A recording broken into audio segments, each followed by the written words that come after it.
Hey friends, welcome back to the Burn Stress Lose Weight podcast. Today I am joined by one of my real life best friends. This is Dr. Devon Gimbel. She's the host of the Point Me to First Class podcast. She's a physician turned travel expert. I am getting daily and weekly inspiration from how she travels. And I wanted to have her on the podcast, not just because we are in the middle of summer and I know that travel and the idea of travel is really at the forefront of a lot of our minds. I wanted to have her on the podcast because me and her have been just talking separately about the role of solo travel, what it means to us to be able to travel alone without our families, even though we love them, and sometimes the barriers that I know that I experienced we can have in allowing ourselves the gift of solo travel. She shares so many gems in this podcast episode. I'm so glad that she agreed to come on the podcast and share some of her wisdom and some of her pearls. And I really, really hope that you enjoy this conversation as much as I did. Before we get into this podcast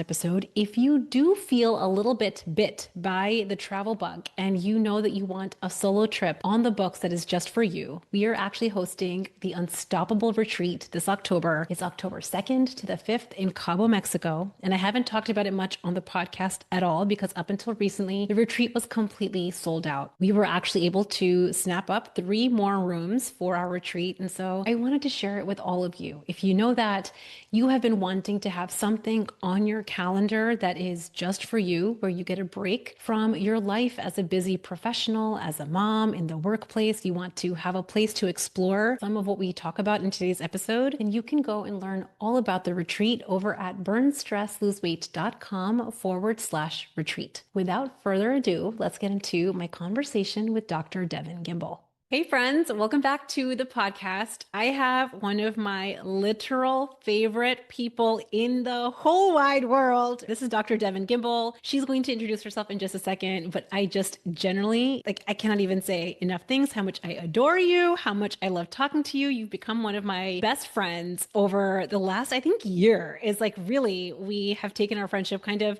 can we say to the next level? It's been to the next level. Yes, we can. And I just adore you and love you. And I'm so inspired by your ability to travel. And because we're in summer, I really wanted to have you on the podcast talking about travel in a way that I haven't been able to do the way you are doing it. So we're going to get into that, the power of travel, the power of solo travel. But without further ado, tell us about you and how you are doing what you're doing. Oh my gosh. Well, I'll start very, very small and concise, and then you take this where you want to go, because unhindered, I will just answer that question for an hour and a half, which I don't think anybody wants. So first of all, thank you for having me here. The feelings are completely mutual.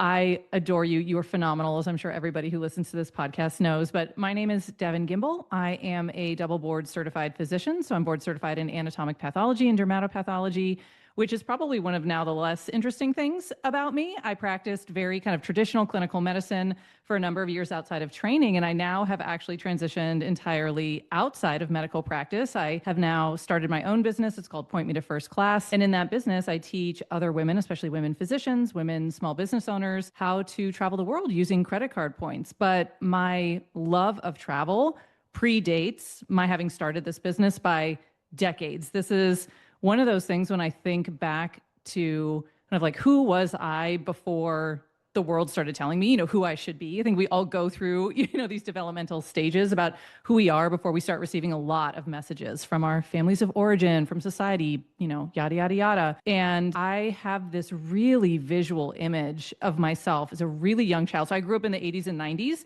So pre kind of internet in everybody's homes, we still received, paper mail in the mail. This is how we had information and communication. And my family received National Geographic magazine subscription in the mail. And I just remember those National Geographic magazines coming, and I would literally snatch them, right? And just devour them. And I would stay up late at night in my closet with a flashlight, flipping through these magazines. And I just have these memories of looking at some of these places around the world, like the pyramids in Egypt. And I just distinctly remember there was this full story about the Okavango Delta in Botswana. And there's these just amazing aerial view photographs of this place that was so far away, literally and figuratively, from where I grew up.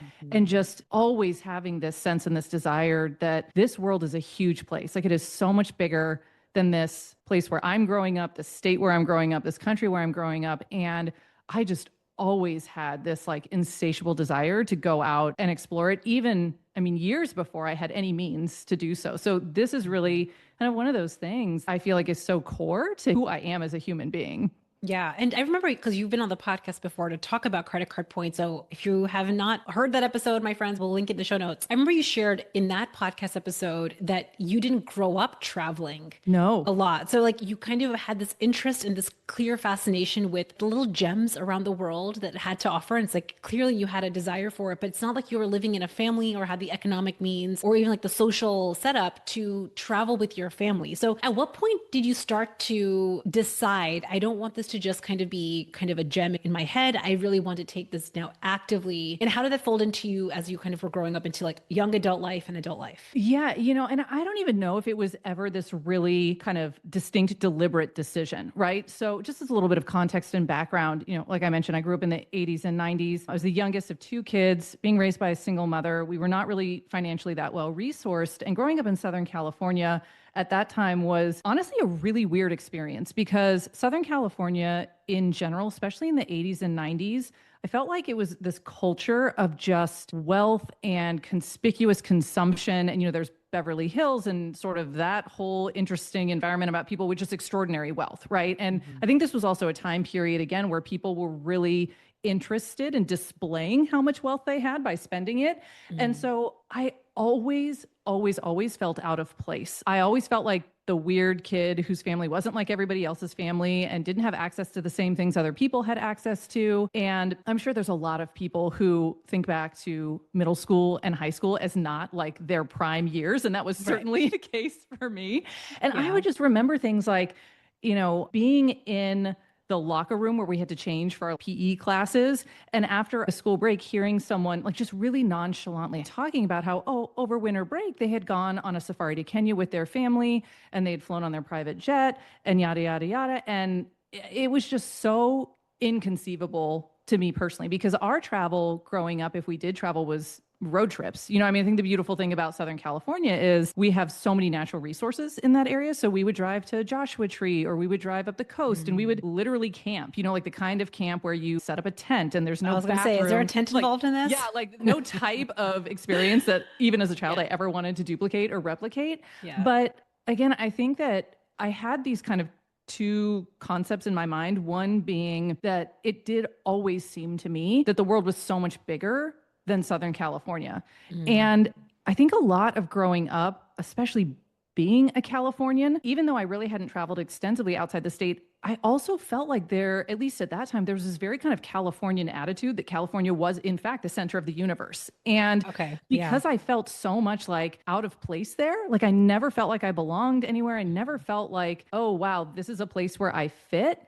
It just, I think, seems so natural to me that, okay, well, this is just one place, right? Like there's so many other places. And so I think I just always had this idea that that did not have to be just my forever home, my forever reality. And I think the first time that I really, really explored outside of California, and this will tell you a lot about my personality, because you might think, for someone who's really interested still in seeing the world, maybe you would explore Mexico or maybe you would explore Central America, No. So the very first time that I took like a real international trip, I was 19 years old. This was a summer between I think my second and my third year in undergrad. And I moved to Kenya for the summer. And I remember when I told my mom that I was going to do this, and this will tell you a lot about my relationship with her as well. She's always fostered a lot of independence in myself and my sister. And I remember I called her and I said, I have this summer off and I really want to go and do something. I didn't want to stay at school and take summer classes, which is what I did pretty much every other summer in college. And I said, I'm going to move to Kenya for the summer. And her response was, all right, let me know when you land back at LAX and you need a ride and I'll come and pick you up and bring you home. Right. Wow. And I really think that honestly, part of what made it so possible for me to just feel like I was allowed to go out and explore the world is that in no way, like my mom has never treated me or my sister like she had some ownership over our decisions or ownership over, our lives once we got out of our home. We were really off on our own. And so I really look at that as a blessing because I think that, if I had had kind of a familial background where I felt like people had really strong ideas about what I was supposed to do or what I wasn't supposed to do, I maybe would have had to fight against that, but I never had any of that. And I think because of that, it truly made me feel like, oh, these desires I have, right, to go out and explore and experience completely different places, those desires are valid. Right. And I think that's a really, really important thing that at the time, it wasn't so clear to me until I started, even as I was, growing older and older and having more relationships with different people, really seeing how unique that was, that I had so many, especially female friends, that I don't feel like had that same type of relationship with their parents. And I think that was something that I've come to value a lot. Yeah, it's like very different than the way I was raised. I know we even talked about this on your podcast. Like for me, when it came to travel, first of all, we would travel as a family and travel felt special.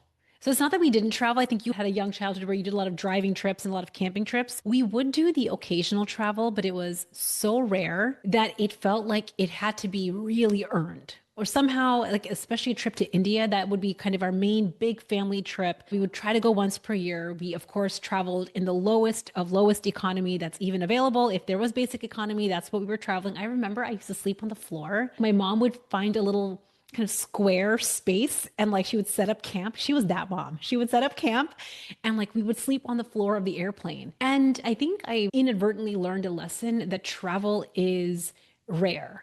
Travel is special. You have to really plan for it and work for it. I learned that kind of lesson. And I think that because our resources, again, growing up in the 80s and 90s were limited, I think I used to feel this hesitation to go into the land of exploration. Like I was not a big explorer. You were an explorer. You went to Kenya. I was like, what is the steady course?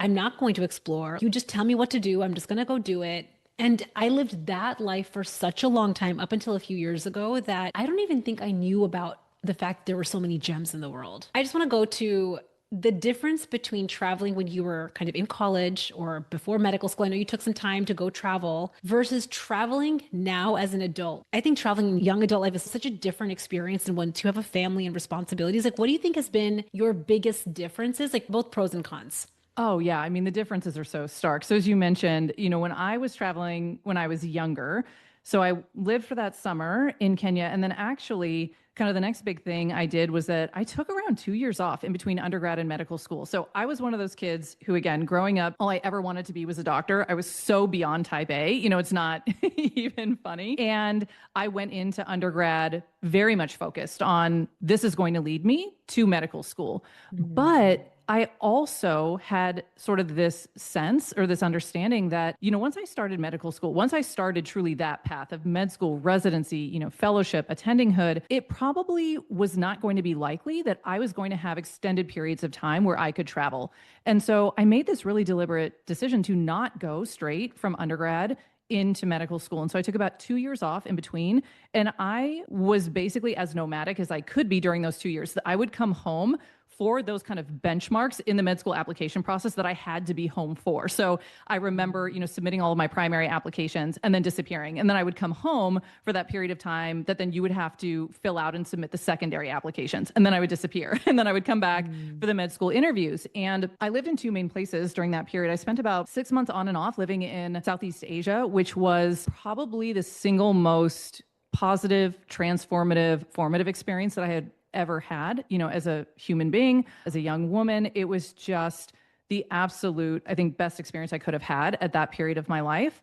And then right before I started medical school, I think the way that I looked at travel at that time was, again, I was not financially resourced. I mean, I think the 6 months I lived in Southeast Asia, I lived on $500 total for 6 months. So when you ask what's different between now and then, thankfully, I have more options in the way that I travel now in terms of my comfort and, things that I will and will not do in order to save a dollar. So that is a huge change. But the other thing that I did is I was always kind of looking for opportunities to travel, where it was like, what's a good excuse that I could do that will then also let me go somewhere else? And so I had gone to undergrad at a University of California school, and the UC system at the time had this huge kind of like online database where you could look and search for different jobs. And I was thinking, okay, well, I have no money, need to earn a little bit more money so that maybe I can take off, on one more trip before I go to med school. And I saw this job posting from an infectious disease doctor at UC San Diego. He had a lab at UCSD, but then his main area of research was in one specific infectious disease that is endemic to a part of the Amazon region in Peru. And so he had a full functioning lab in the Amazon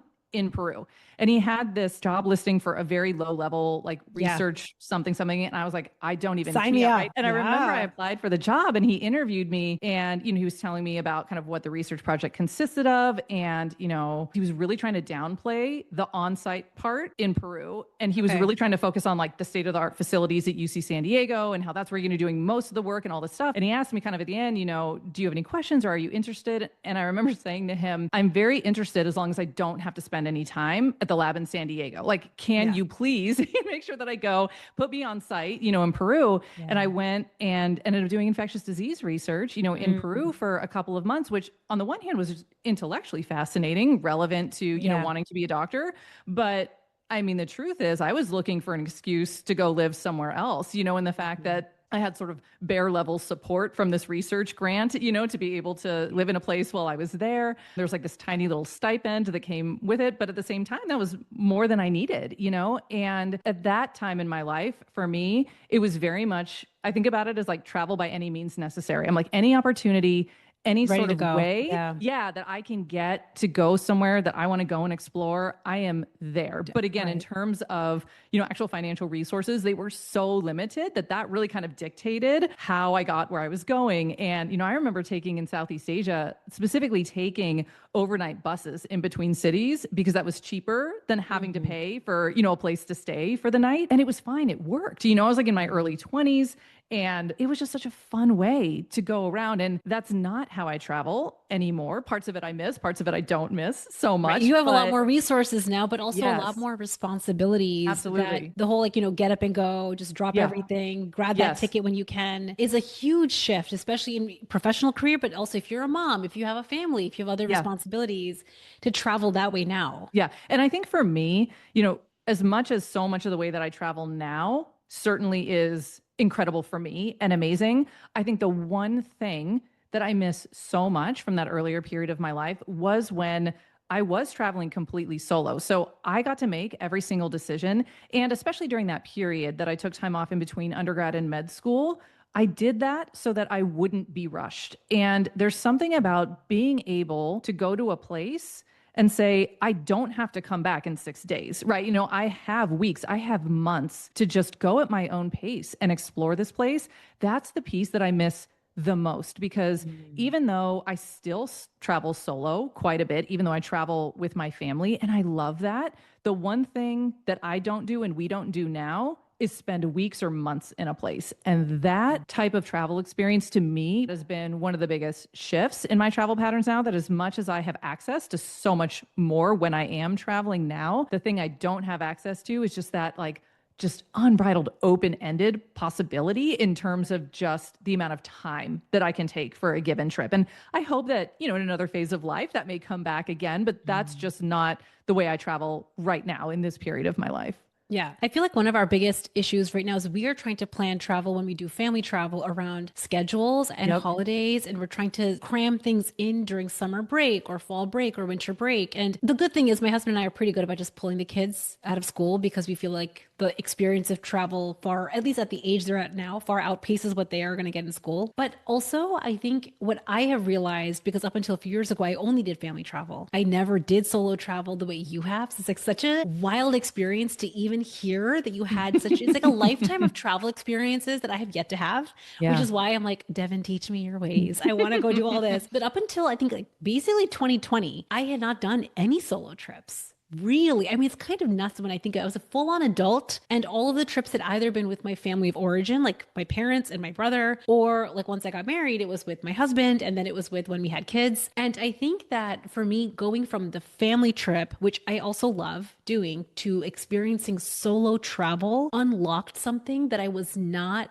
expecting. I didn't know was going to happen. The transformation that I've experienced traveling by myself. How would you describe your experiences in solo travel as an adult now versus family travel? Because I know we love our families, but why solo travel? Like, what's the benefit? I think one of the things that stands out to me so much that was the biggest blessing that solo travel could have given to me was really seeing and learning how capable you are. And I think, especially as a young person, as a young woman, I did not receive a ton of messages, explicit messages in my life about how strong I was, how smart I was, how good I was at problem solving or making decisions. And I think that is what solo travel taught me.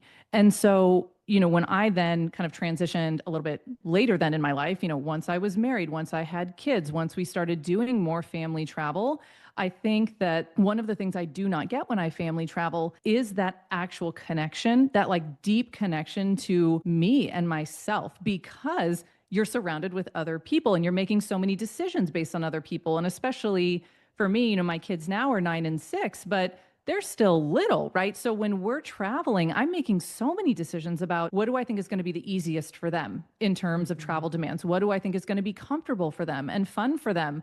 And I think that's lovely. And also, it's not about me. And I think that continuing to solo travel gives me that opportunity to meet myself where I am now, and to ask myself things like, what do I want to do? Right? Like, what does my perfect day look like if I don't have to think about anybody else, and what do I want to see? What do I want to learn? And I think that those are questions that so few of us really give ourselves any chance to answer on a daily basis, because we live busy lives and we live full lives. And those of us who have partners or families, most likely to a certain extent, enjoy those people, right? So we deliberately want to make decisions For the most part. them. Yeah, For the most part. some of the time. But I think that is what solo travel really affords me in so many ways that I just don't have access to in my day-to-day life. I mean, my husband's amazing. If I say, hey, I need a day, he'll take our kids on a weekend and get them out of the house and give me, a day to myself or a couple hours to myself. That still isn't the same as saying, I want to take myself somewhere and I want to have this experience, in this other place. It almost feels like one feels something like very surface level. And again, sometimes that's all we have the resources to do. That's all we have the time, the bandwidth, or even the family support to be able to do. But I think that what you're talking about, when you take yourself on a trip, when you remove yourself from your typical work environment or home environment, there's like this invisible burden that you don't even realize that you have when you're thinking about how are the kids going to eat? What are the tasks that I have to get done? What are my responsibilities? You don't even realize the invisible burden that we're holding. It's like this invisible backpack with a lot of weight. And at least when I have left, taken a solo trip, it's like this lightness, this feeling of relief, because I don't have to think about what will the kids eat? What will my husband like? Will he like this? Because he likes to do all kinds of like adventure things. So I'm like, I would like to just relax, but in a kind of selfish way. And yes, but that kind of leads me to this not next, derogatory. Like that is not a derogatory word whatsoever. And I think that is the point. So for a long time, and again, I got over this very quickly because I saw the massive impact that I was experiencing with solo travel. So I got over myself very quickly. But this idea of selfishness, and like especially women who are so used to being in service, physicians in service of your patients or of your partners, your family, aging parents, children, you name it. That's what we are focusing on doing. And we've been programmed to do it. This idea of taking yourself out, doing the solo trip that is just for you, where you get to connect with yourself and think about what you want, feels really selfish for a lot of women. It's not across the board. What do you say to that person? That's like, it feels selfish. They feel guilty about it. What would you say to them? Yeah, well, I think it's really important to acknowledge how common that is. And also, just like I don't think that it's wrong for women to want to travel solo, I also don't think, everyone should want to do this, right? That if you don't, there's something that needs to be explored or fixed there. Neither. To me, I think the bigger question for people who think it's selfish is kind of, where is that voice coming from? Like, is that something that you think because you truly believe it? And when you believe it, that actually feels good and in service to you in the life that you want to live. In which case I would say, great. You're in an alignment with your values. That's wonderful.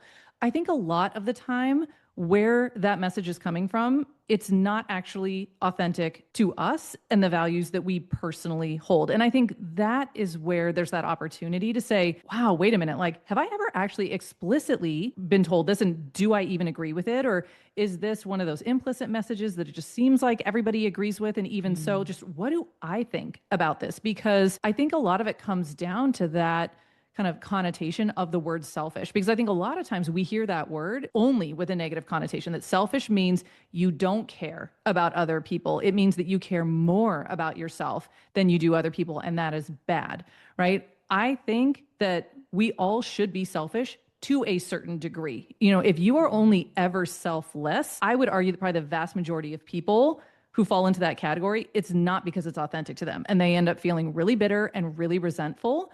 And listen, I'm not a person who can hide my true feelings well. I'm not a person I'm who so lies bad at well. hiding my And true when I am feelings. bitter and resentful, You see believe it. me, people know it. And You're gonna know it. I Yeah. cannot believe Yeah. that, you know, my children, if I raised them, you know, for 18, 20 years, being 100% selfless, which is not in alignment with my true personality, the inevitable kind of bitterness and resentment and frustration and discouragement that would come from that, I personally believe that is going to be so much more damaging and detrimental to their experience of me as a parent and their experience of kind of making sense of the world and where do you fit in this world and, you know, what are the impact of your choices, that I'm wholeheartedly going to say, yeah, I'm willing to be selfish 13 days a year, you know, out of 365. You know, I really don't think that ultimately that is going to be a bigger negative experience for the people around me than the alternative. And again, I think that it's probably easier for me to say that. I'm sure I have struggled less with this particular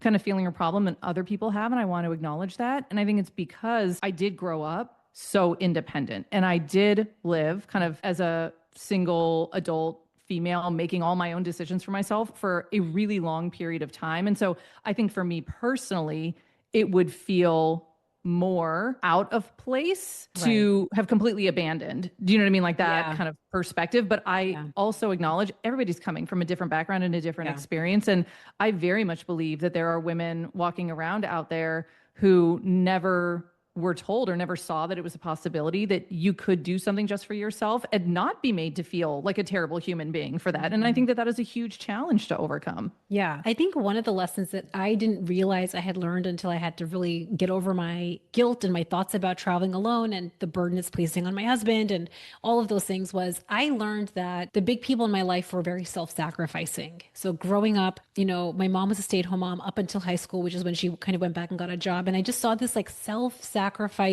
in little things, in little moments. My dad would do this long commute to New York City, leave early in the morning and get home after dinner.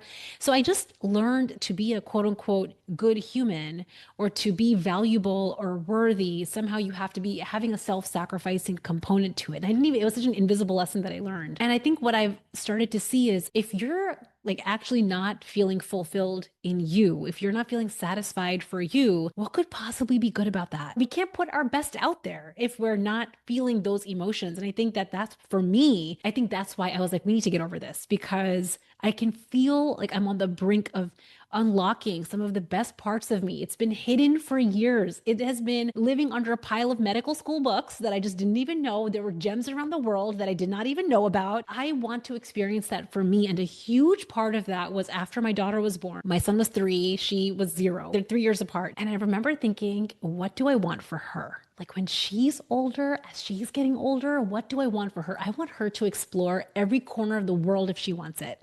And if I want that for her, I have to go first. I have to start modeling that now. And I think that she was a huge impetus in me learning how to retrain myself so that I could have these experiences. Yeah, I think that is such a good point. And I remember, so my husband and I have been together for, 100 years. It's actually been I think about 21 years. So we were classmates in medical school. We met our very first year of med school. We got married at the very end of our 4th year of medical school. We did the whole couples match thing. You know, we spent 4 years together in residency and fellowship. So we were together for a long time before we had kids. And we have a little bit of role reversal just in terms of like stereotypical gender dynamics in that he was the one who started wanting a family far before I did. And he was the one who was starting to be kind of like, hey, like, maybe we should have kids, and I was like, really?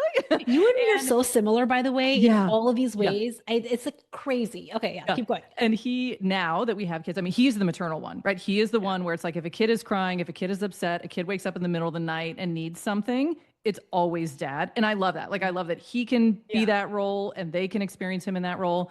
But I remember, some of the conversations that we had about, do we want to start a family? What is this going to look like for us? I remember so clearly saying, I need you to know that if we have children, I am not going to stop traveling. Like this is such a core part of my experience that this needs to continue for me. This is not like a phase, or this is not something that I just tried once, that this truly is so fundamental to how I experience the world. And I think how I experience the world as a happy, healthy human being, that I said, I don't want you to be surprised if we have children and I bring up, going on a solo trip. And obviously, I'm going to be mindful. I haven't gone off on a 4-month solo trip, since I became not yet, a parent. but one day, Devon, we're going to do a trip. Wandered around without cell phone service, for months on end, but it was really important to me to say, hey, like if we together decide to make this decision about having a family, that travel needs to stay part, of my lived experience, and solo travel needs to stay part of my lived experience, because I just knew this to me is as fundamental as breathing. Like you can hold your breath for a while and you can hold your breath for a long time, but you cannot stop breathing, and that's what travel feels like to me,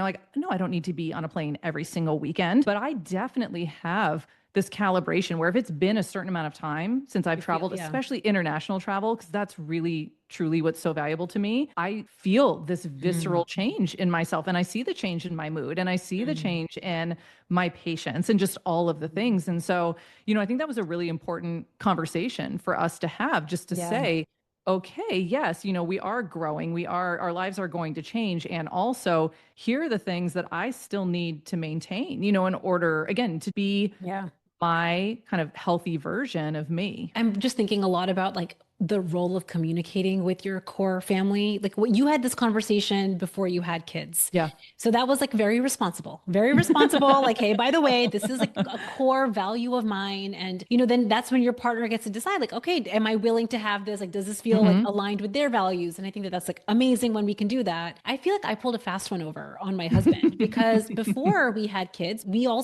met like 21, 22 years ago, got married 17 and a half years ago. And when we first met, I was a very different person. Like I was younger. I had not traveled the world. I had not had a lot of these experiences. A lot of my growth and a lot of my biggest changes happened actually well into our marriage, multiple years into our marriage after having kids. And so we've had the kids, we're like living our now responsible adult life. And I'm like, by the way, I'm growing and changing and I'm on a self-growth like kind of journey, and having the conversation then. I think that a lot of times women will hold that back, or they feel scared about letting themselves grow and evolve. They're worried about growing separate maybe from their family or their partners. And I think that it's actually the opposite. When we know how to open the door, have the conversation. It was like such a very transparent conversation. I was like, I want you to travel. You go, like you do things too. And I think that me being honest with myself and honest with him about what I wanted to do and where I wanted to go let me become more of myself. And I think that's what this entire journey has been. It's like letting me learn how to become more of myself and letting myself change,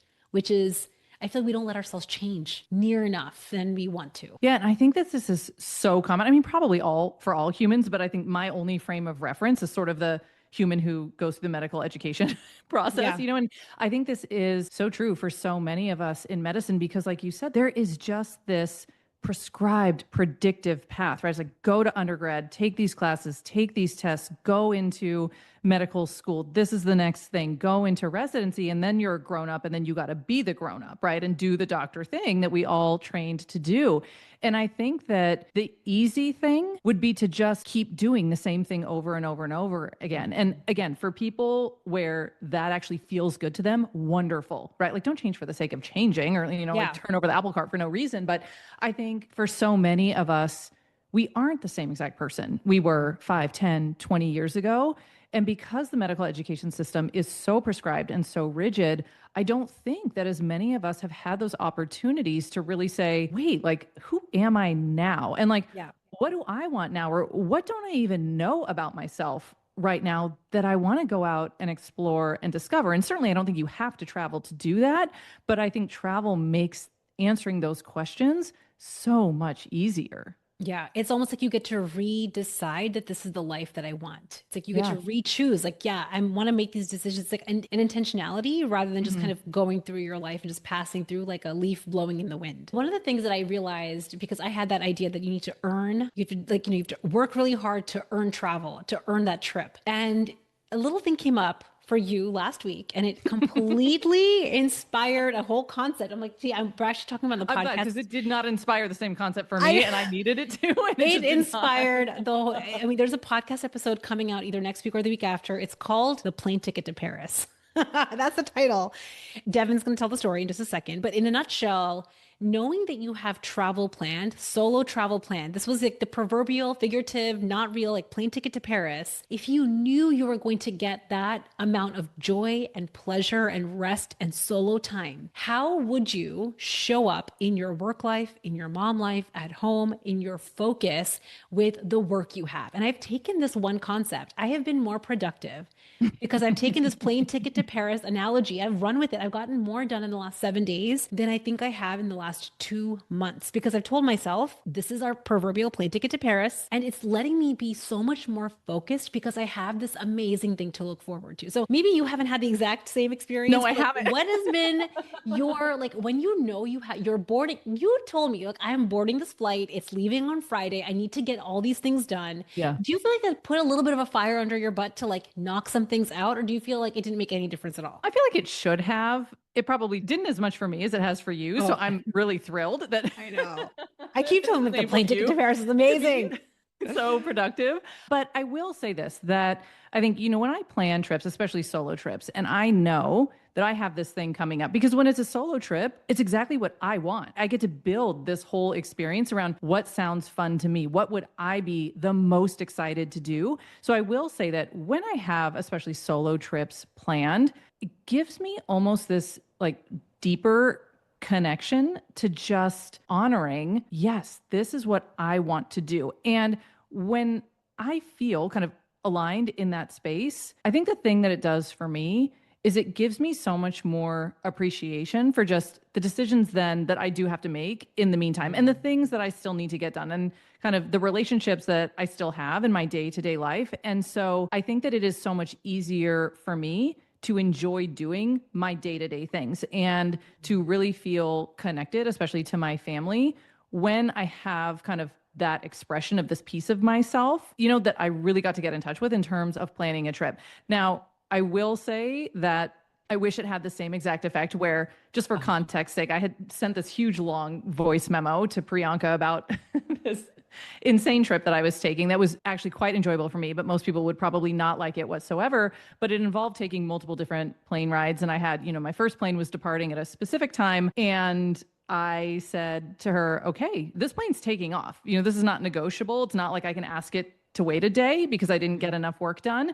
So what does it look like now for me, to be able to try to get all these things finished because that plane ticket isn't changing and I'm getting on that plane. And so, in that sense, I do think it is very clarifying for me, like what needs to get done. What do you want to prioritize? Because otherwise, like I'm a creature of habit. I can fall into inertia and just kind of like, or you can keep thinking you haven't done enough. Like you'll keep like, oh, and I need to do more and I need to do more. I think this entire plane ticket to Paris kind of concept opened up for me is it forced me to constrain how much and what I want to do and what would be the biggest needle movers for me to really move the needle forward in any result. Like this is, of course, we were talking about work, but I think this is true of any area that you have a goal. Sometimes we think like, oh, I have to do so many things. I have to do all the things. And then it's very overwhelming because that can take hundreds of hours of time if you really want to do it all, whatever it all means. The plane ticket to Paris forced me to say no to certain things. It forced me to put constraints on how long I was going to spend on something. It forced me to. And I think what I'm noticing for me is when I have a trip planned on my calendar, like every 1 or 2 months, like it's like something there, something for me to really look forward to. I love it. I get to think about it a little bit whenever I'm feeling like I'm bogged down with some work or, oh, this is so hard, or I have a lot of decisions to make. This is so annoying. There's something about having the trip on the calendar that I'm like, but don't worry, girl. Like we have a trip coming. Like, let's just knock this out. We have that coming. And it's this idea of having guaranteed rest or play built into your life in a real way that I just feel like has changed how I actually do work. I agree with you about that. And I think I should have looked this up. I'm sure there are some scientific studies out there that actually look at like the amount of dopamine and pleasure you get from the travel planning and the anticipation of travel versus just being on the trip itself, which of course can be lovely and amazing too. And I do think that having these trips on the calendar, they are like anchors for you to make decisions around, because at least for me, those things are non-negotiable. Now, if there's a storm that cancels a flight, okay, I'll be flexible with that. But I'm not usually the person who's canceling the trips I put on my own calendar. And those things become these like non-negotiable anchors where it's like, okay, I need to make deliberate decisions around these things to make sure that I'm still able to go on them. I'm not dragging work with me, the entire time. And I do think in that sense that they can be like really, really productive. Yeah, I agree. I think I didn't even realize that that's probably what's been happening. Every time I think about like, we're going to see each other in September, coming to Chicago, it's going to be, every time I think about it, I have a smile on my face. I'm like, I'm going to get to see Devon and I'm going to be speaking at this conference and it's going to be so much fun. I don't think I've ever actually like spent time in Chicago other than like a layover here or there. And I feel so happy about it. But I think you brought up a good point. You've said this a couple of times, this idea of it being non-negotiable, like that plane ticket, it's a non-refundable plane ticket. And I think that is actually one of the unfortunate mistakes. If we want to call it a mistake, we can call it a mistake because we're just going to use language because I feel like that's what it is. We, especially women, make refundable plane tickets, make things negotiable in our mind. We make our rest and our fun and our play and even a trip almost like a refundable plane ticket. And so whenever we get overwhelmed or whenever we feel like we're behind because we could always be doing more, the first thing to go is the refundable plane ticket. So I just wonder, what do you think is the mindset shift and maybe the strategic shift that people can have where they start to think about these things as non-refundable, non-negotiable opportunities? Yeah, I mean, I think that is such a great question because, as you know, because I send you so many just sort of like desperate voice memos about all the terrible decisions I make in terms of using my time and planning and all of the things. Procrastination. Right. And procrastination. I mean, all of the lovely things. Yeah. I think what it is, again, for me, travel feels like such a departure from the day to day. And I think that the day to day, at least, is where I can fall into really, really bad habits because there's really nothing that says, okay, yeah, if you put this thing off, you still have tomorrow to do it. And I think especially when it comes to what you're talking about with rest and play, I think this is so common. And I see this in myself all the time, that when I get stressed in terms of my schedule, the things that I need to get done, the timeline I need to do them, the first thing to always go is my rest or my play. So I will stop taking walks during the day because I'm like, well, I need that hour, to get work done. Yeah. I will stop being, so kind of careful around my sleep habits. This is where it's like, well, I normally don't work at night, but if I've got, a workshop coming up or a thing that I'm trying to put together, the last 3 nights before I actually do it, I'm probably going to be up much later than I would like to be working on it. And I think that when I think about planning trips, maybe because it is so external to my daily life and it's not just about me making the decisions. Like I said, that Emirates flight, they don't care if I make it or not. They're taking off. They're taking off. That airplane, it's going to Dubai, like whether I'm on it or not. Yeah. I think that there is something that's really, really useful about that construct. And so it doesn't have to be an external thing, like scheduling a plane that you want to be on. But I think it is about finding what is that construct that to me feels like it's a non-negotiable, that I'm not going to sacrifice the thing that makes me happy, or I'm not going to sacrifice this experience of rest or play, because it is so, so easy, I think, for so many of us to say, well, the work comes first, or this other obligation comes first. Yeah, let me just throw the thing that is just for me by the wayside. So I think whether it is truly an external non-refundable, plane ticket or something else that feels like that, that's what's key. Is like, how do I build in these non-negotiables into my life so that I can honor this aspect of me and like honor giving myself this time for rest or play, whether it's in a totally different country or still in your own home, but at least you still get to experience it. This is like one of those things that I coach women on this all the time. And what I've realized is part of the reason that we don't have self-trust. Like, why do we ever procrastinate? We said we were going to do something, but then our like either perfectionism gets in our way, or we just like start scrolling our phone or grabbing a snack in the pantry. The reason we do that is because a part of us does not trust that we will give ourselves a break when we're done. Because we have the more is better mentality, like, oh, we could get a little bit more done and we could get a little bit more done. So we end up in this very like unfortunate overwhelmed cycle, and we end up with such a fatigued brain that we steal rest with procrastination. So for anyone that ever finds themselves procrastinating, I really want to validate that it's very normal that you're doing it. And maybe you're doing it because your brain is just really tired. And part of the solution to that is, I think it's uncomfortable, but really deciding like, what is going to be my proverbial, non-refundable plane ticket, either to an actual physical trip or something that you do in your home that guarantees that you don't actually have to steal breaks. Like it's actually coming. You actually get to have real rest, and then you get to show up as your best self at work and at home. Yeah. And I think that that's a lesson that I still continue to learn, over and over again, as much as I can see when I'm in that pattern of procrastination. I agree with everything you said.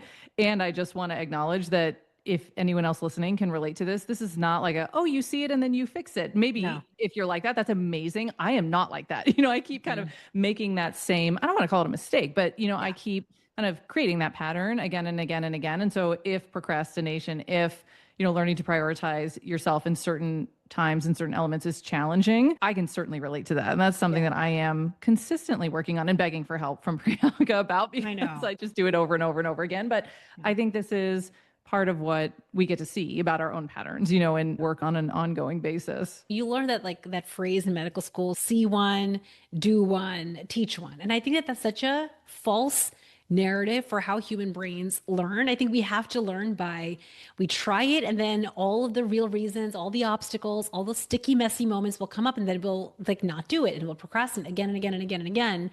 And I think because I've been complaining to you about this for over a year now. I've been telling you, like, I notice myself procrastinating, and it's like piling up this work, and then I'm just never getting the break, and then I'm stealing the break. Like I've been telling you this now forever. We've been talking about this so much. And I think what I realized is there are two flavors of discomfort. There's the discomfort of me being in this cycle of overwhelm and always working and then stealing the break. And there's the discomfort of deciding I'm going to have a non-refundable plane ticket.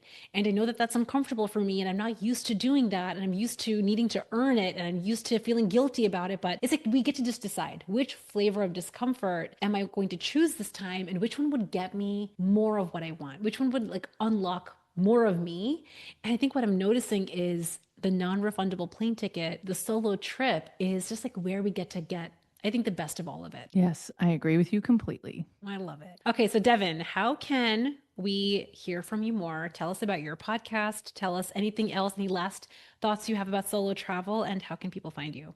Yes. So the last thoughts about solo travel, I think, especially if you're a woman, you have never solo traveled before, I really just want to invite you to imagine like what might be waiting for you if you take that step. You never ever have to. You can live an amazing life without ever doing any solo travel. But I think so many women don't solo travel because they never actually take that time to think about, wow, would this actually be something that I want to do? And it does not have to be ambitious. Your first solo travel trip does not have to be to a different country. You can take yourself on a staycation in your own city, just at a hotel, just to get outside of your normal routine. Or you can go on solo trips where you end up meeting up with a group of people. There's no right way. It's like it still counts as solo travel, even if you fly by yourself and then meet up, with some people on the other end. And I just want to invite everybody to think about what that might look like for them. And then in terms of me, if people want to hear specifically more about travel using credit card points, that is what I love to think about and do and teach people about. So that is exactly what I talk about on my podcast called the Point Me to First Class podcast. So you can find me there. And then if you are a female physician and you want to learn more about what it looks like to turn your expenses into travel using credit card points, I also have a Facebook group called Point Me to First Class for Women Physicians. Come on over there and join about 29,000 other women physicians who also love to travel, who are doing it with credit card points. Maybe you'll find some inspiration for your next trip there.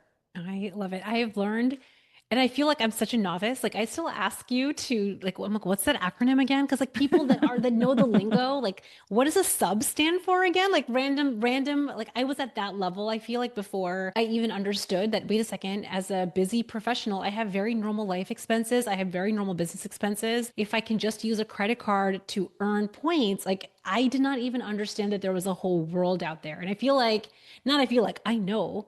You're the reason that I even took my very first class trip to India. Like after traveling my entire life on basic economy, it was the wildest experience for me. And I credit you with that. I'm like always inspired, always wanting to learn. And then I get overwhelmed and I'm like, okay, wait, what do I do again? What buttons do I push? Where do I go? So I love that. Devon is an amazing resource. Go listen to her podcast. It is phenomenal. Friends, I will see you all next week. Bye. I hope you all enjoyed today's conversation with Devon. I just love the way that she thinks about travel and her wildly different travel experiences than I think maybe most of us have had. She is just an inspiration to me. And I have just noticed over the last few years, as I have given myself permission to travel solo, to travel without my family, I've just noticed that whenever I do come back from a trip that has been just for me, I feel like I do come back like a better version of myself. I come back more rested. I come back a little bit more aligned with what my goals are, what my values are. I actually feel a lot more gratitude for the life that I have created here. And I really want that for some of you if you wanted to. So if you are interested in a solo trip just for you, you can go and see if there are any tickets left for the Unstoppable Retreat over at burnstressloseweight.com/retreat. There's a button there where I will ask you to answer just a couple of questions, and then I'll reach out to you and let you know if we have a ticket left. The other resource that I want to make sure that you know about is my private podcast. After having so many episodes on this Burn, Stress, Lose Weight podcast, I know that it can be overwhelming with where to start and how to start taking action in burning stress and losing the weight you want as a busy professional. So in that vein, I have created a 4-part private podcast that you can go and snap up right now. It is called The Body Reset, and it takes you through my specific science-backed frameworks and my philosophies on how you can start losing weight and feeling better this week. You don't have to wait for summer to be over. You don't have to wait for next month or next year for that proverbial fresh start. You can start having it right now, start achieving goals this week, and truly start feeling your best. So if you want that resource, you can go and grab that over at burnstressloseweight.com/body reset. Drop your information and I will email you the private link to grab the podcast. I hope you guys all have an amazing, amazing week and consider travel in your future. And I will see you at the next one. Bye.